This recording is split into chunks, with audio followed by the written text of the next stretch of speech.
की या स्टेजवर अरे महाराष्ट्राचा मुर्दाबाद अरे महाराष्ट्राचा होश में आओ अरे महाराष्ट्राचा होश में आओ होश में आके बात करो होश में आके बात करो अरे बात तो तुमको करनी होगी अरे बात तो तुमको करनी होगी अरे न्याय तो तुमको नहीं दोगे तो लड़ कर लेंगे अरे नहीं दोगे तो लड़ कर लेंगे हाय अरे महाराष्ट्र हाय जबकि भाऊ आगे बढ़ो डॉक्टर सुशील आगे बढ़ो महाराष्ट्र मुर्दाबाद महाराष्ट्र मुर्दाबाद मुख्यमंत्री देवेंद्र फडणवीस मुर्दाबाद मुख्यमंत्री देवेंद्र फडणवीस मुर्दाबाद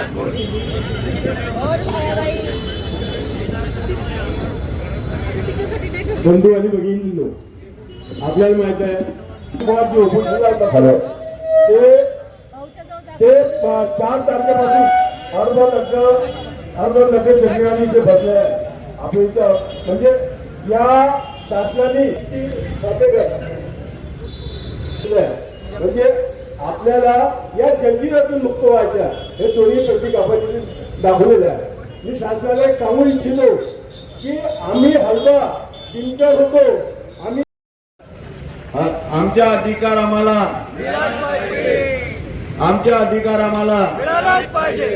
हलवाला न्याय द्या, खुर्ची खाली करो खाली करो. देवेंद्र फडणवीस मुर्दाबाद महाराष्ट्र शासन मुर्दाबाद. आमच्या अधिकार आम्हाला मिळालाच पाहिजे. महाराष्ट्र शासन मुर्दाबाद. हलवा एकता जिंदाबाद.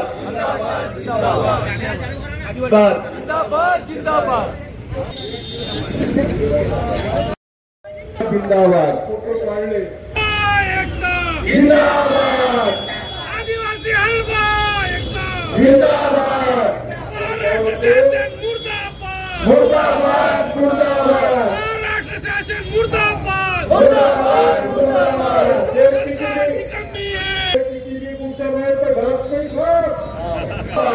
फडणवीस साहेब धोखेबाजी नहीं चलेगी. वचन पूर्ति नहीं समझो कुर्सी छोड़ो. नहीं समझती कुर्सी छोड़ो.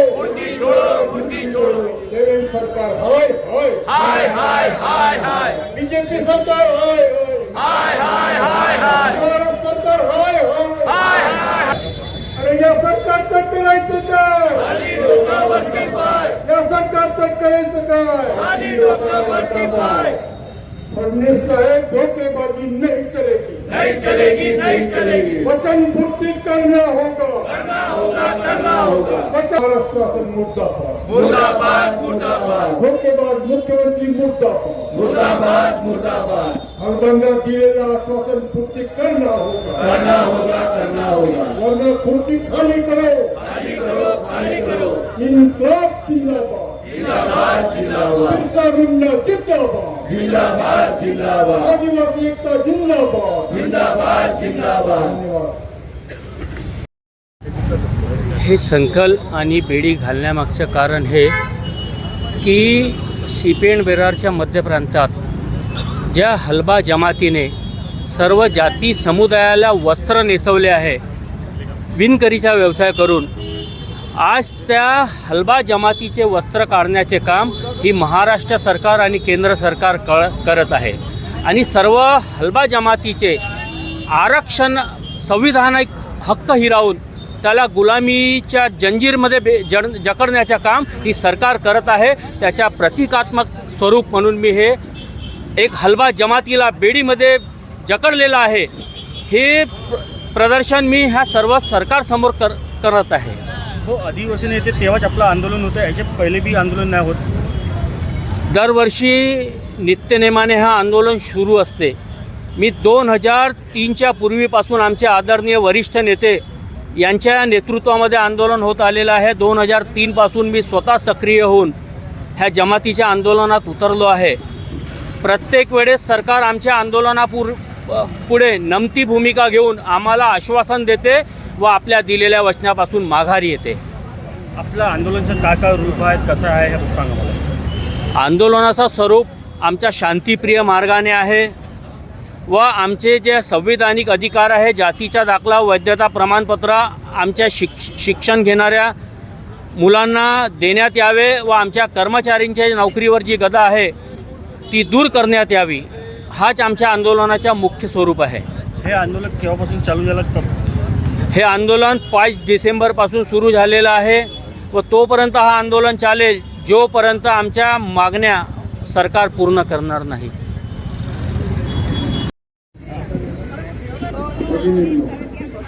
गेले 1 सालपासून तब्येत बरी नसं सगळ्यालाच माहीत आहे.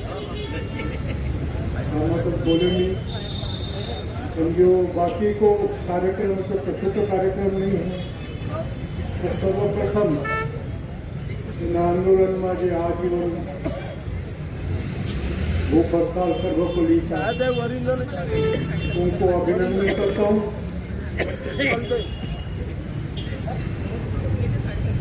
एक पहले आबदपूर्ण समोर भाषण करताना सांगेन, संविधानिक हक्क आम्हाला मिळाला पाहिजे. आणि कोणतं संविधान? मला वो बाबासाहेब को संविधान माहित नहीं है, मला वो मंजूर नहीं है. वो को संविधान अलग हा, वो को संविधान को नाव हा Manusmriti. Chief justice of India जेला बोलते सर्व बिलकुल न्यायाधीश में न्यायाधीश सगळ्यात उच्च जोड़ा मात्र चेंबर में जायचे. कौन मारी जोड़ा वो संबंध कौन को सांगा. एक साधारण है, देखो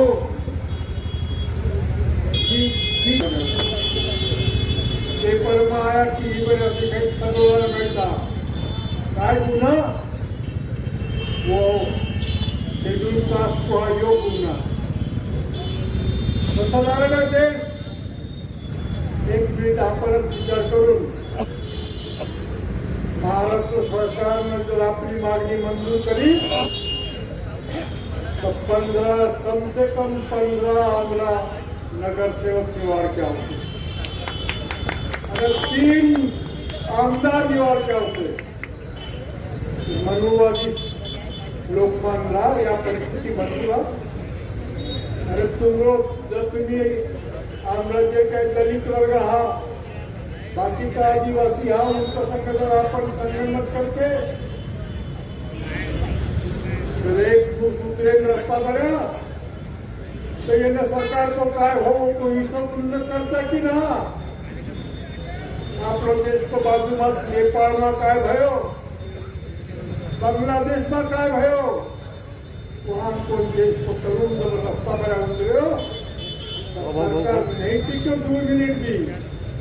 सरकार पलट की ताकत और भी जनता की लोकसाठी मला आनंद होते की युवा वर्ग रस्त्यावर उतरला.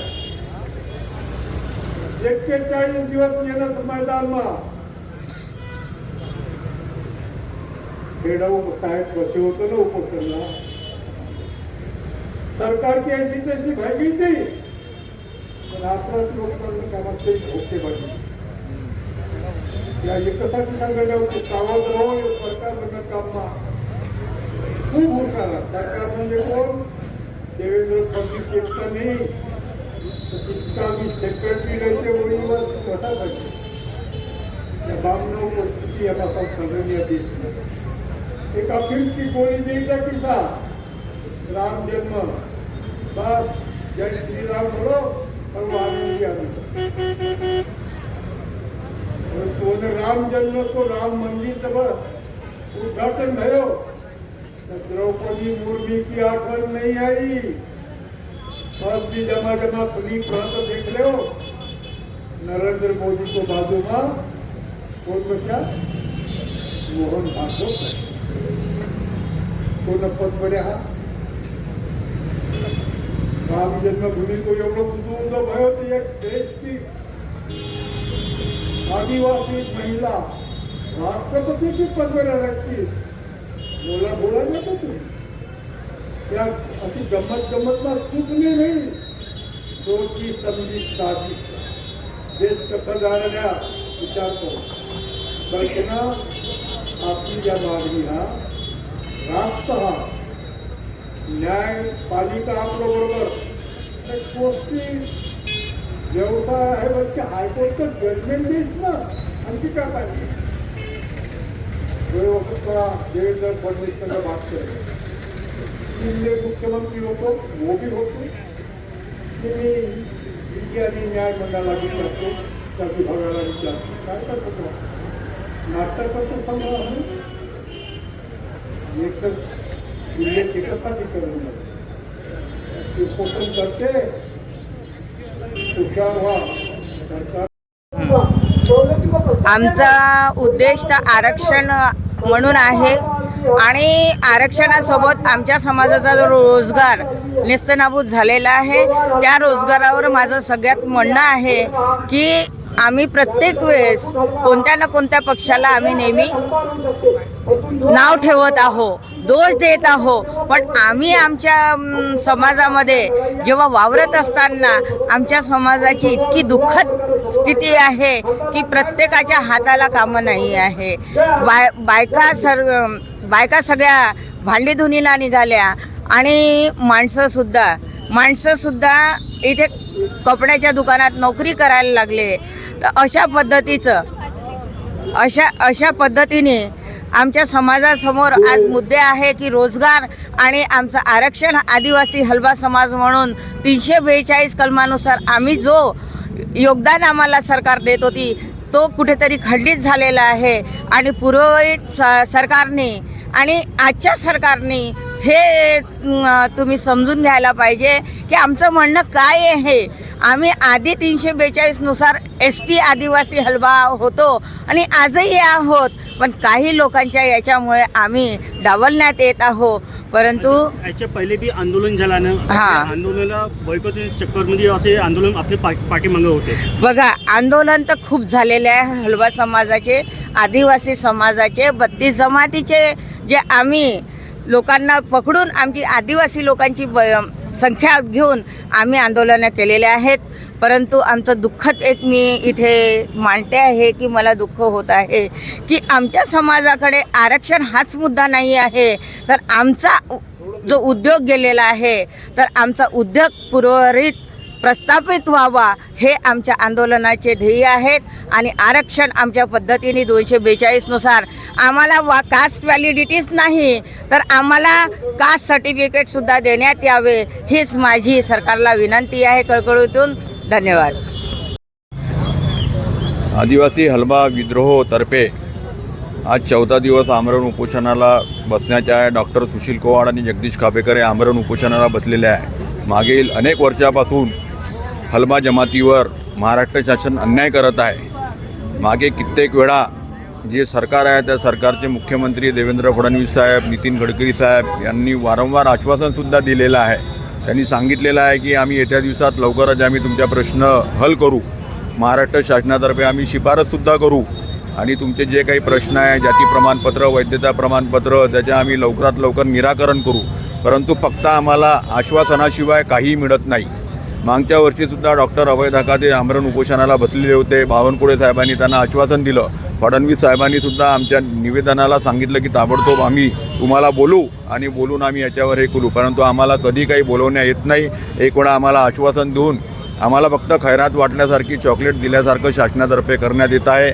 यावेळेस हलबाचे अंतकरण मी माजी नगरसेवक भास्कर बराते आणि पूर्ण समाजाच्या वतीने सांगू इच्छितो शासनाला की तुम्ही आमचं मन बघू नका, आमचं अंतकरण बघू नका. हाच हलबा आहे की जामवंतराव धोटेच्या वेळेस पूर्ण विदर्भामध्ये सगळ्यात मोठं आंदोलन हलबा समाजाने केलं होतं.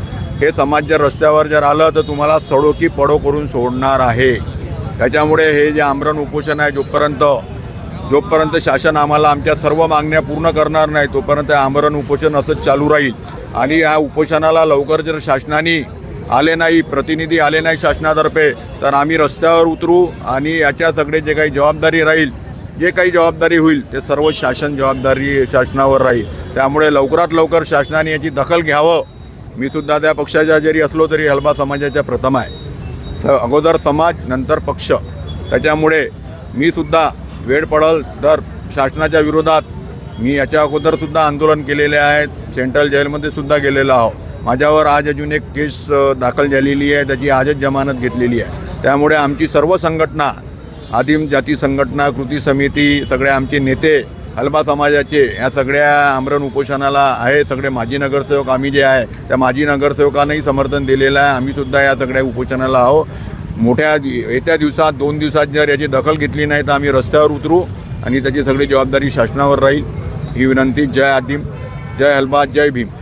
जय सेवा, जय विदर्भ, जय गोंधळा, जय हलबा विद्रोह. हे कोणी मला ओळखू नका. मी 30 दिवस काढणार आहे आणि माझी कॅपॅसिटी आहे. हे माझं 7वं उपोषण आहे. घाबरू नका. आणि जोपर्यंत आपल्यावर असलेले निर्बंध प्रतिबंध काढत नाही तोपर्यंत मी तर टिकू नये हे लक्षात घ्या. आणि मी अघोरी आणि जंगली माणूस आहे. मला काही होत नाही. तुम्ही म्हणता थंडी लागते, थंडी वगैरे काही लागत. प्लीज माझ्या जीवनातला हा वैभवशाली क्षण आहे. मी माझ्या 13व्या वर्षी प्राध्यापक श्रीहरी बोरीकर साहेबांना बघितलं होतं चंद्रपूरच्या मठामध्ये. आम्ही तेव्हा ट्युशन तिथं आपल्या जमातीचेच मास्तर ट्युशन घ्यायचे. आज त्यांचं दर्शन झालेलं आहे. आदरणीय आसे साहेब 80 पासून सगळे काही चळवळीचे धागे थोडे पाहिले. सर्वांच्या सोबत माझी ओळखी आहे. सर्व एका प्रवाहात वाहत होते. सर्व काही पुरावे होते आणि मी थोडा अभ्यास करून बघावा असं मला वाटलं. गडचिरोलीमध्ये पूर्वी मी MP मध्येच राहत होतो. वडिलांच्या मृत्यूमुळे मी गडचिरोलीत राहायला गेलो. लोकांनी म्हटलं की तुम्ही इतर जमातीचा अभ्यास करता, आपला का नाही करत. यावर माझी प्रेरणा तुमच्यासारख्या लोकांनी प्रेरित केलं आणि मी उलट्या प्रवाहाने थोडा अभ्यास करून पाहिला. तर प्री इंडिपेंडन्स जितके काही रेकॉर्ड्स आहे, ज्याला एम्पिरिकल डाटा म्हणतो, त्याचं विश्लेषण केलं, त्याला क्रॅक केलं. रसेलच्या पुस्तकाचं हलबाचं प्रकरण आणि कोष्टीचं प्रकरण आणि राजपूतचं प्रकरण हे क्रॅक करून बघितलं. मला ते सापडलं. त्यानंतर जेवढे काही पुरावे आहे, आदरणीय चंद्रकांत पराटे साहेबांनी 2004 मध्ये हिरव्या रंगाचा पॉम्पलेट छापला होता. हे माझ्याकडे लॅमिनेशन केलेलं आहे. ज्यांनी जे काम केलं आहे त्यांना मी ट्रिब्यूट देतो, त्यांना मानवंदना देतो. आणि बघितलं की आपल्या विरोधामध्ये की प्रधान नावाची जात का बरं कंप्लेंट लावते, तक्रारी करते. त्यांच्या पोटात शिरलो, गोंधवाना आंदोलनमध्ये शिरलो, विरोधकांच्या मांडीवर जाऊन बसलो. तेव्हा मला सापडलं की हे भलं मोठं षडयंत्र आहे. त्यांच्या मागे ग्रँट देऊन पुण्याचे ब्राह्मणी तत्वाची इरावती कर्वेची फिलावड आणि त्यांचे शिष्य करणं हे सर्व काही करतात. आणि त्यांच्याकडे जाऊन आलो जे जे तज्ज्ञ होते. प्रचंड खर्च केला, आजपर्यंत कोणाला 1 रुपया मागितला नाही. आणि आपल्याकडे आहे, पैसा आहे. नो ट्रान्झॅक्शन बेसिसवर मी काम करत आहे. आणि 7ही राज्यामध्ये दौरा केला तेव्हा मला आढळून आला की आपण एलियन सारखे इथं भटकत वरून पडलं नाही आहोत. बस्तरमध्ये सुद्धा 1-1, 2-2 महिने राहून तिथं पाहिलं की आपण कोणाची 5 डिसेंबर पासून अल्बांच्या विविध प्रश्नांना घेऊन, मुख्यतः आरक्षणाच्या प्रश्नांना घेऊन हा जो उपोषणाचा आणि त्या माध्यमातून आंदोलनाचा मार्ग शासनाचे लक्ष वेधण्यासाठी उभा करण्यात आलेला आहे. हा काळाची गरज आहे. गेल्या अनेक वर्षापासून आपण आपल्या घटनादत्त अधिकारासाठी लढत आहोत, संघर्ष करत आहोत, शासनाचे लक्ष वेधत आहोत. गेल्या 10 वर्षात आम्ही अमेंडमेंटच्या संदर्भाने राष्ट्रीय अधिकृत समितीचे जे शिक्षक नेते आहेत, या नेत्यांनी आपल्या सगळ्या लोकांचा विश्वास संपादन करत जे सत्ताधारी पक्ष आहेत आणि त्यातले जे मुख्य आहेत अशा लोकांच्या माध्यमातून आम्ही हा जो प्रश्न आहे हा सोडवण्याचा प्रयत्न केला. आपल्या लक्षात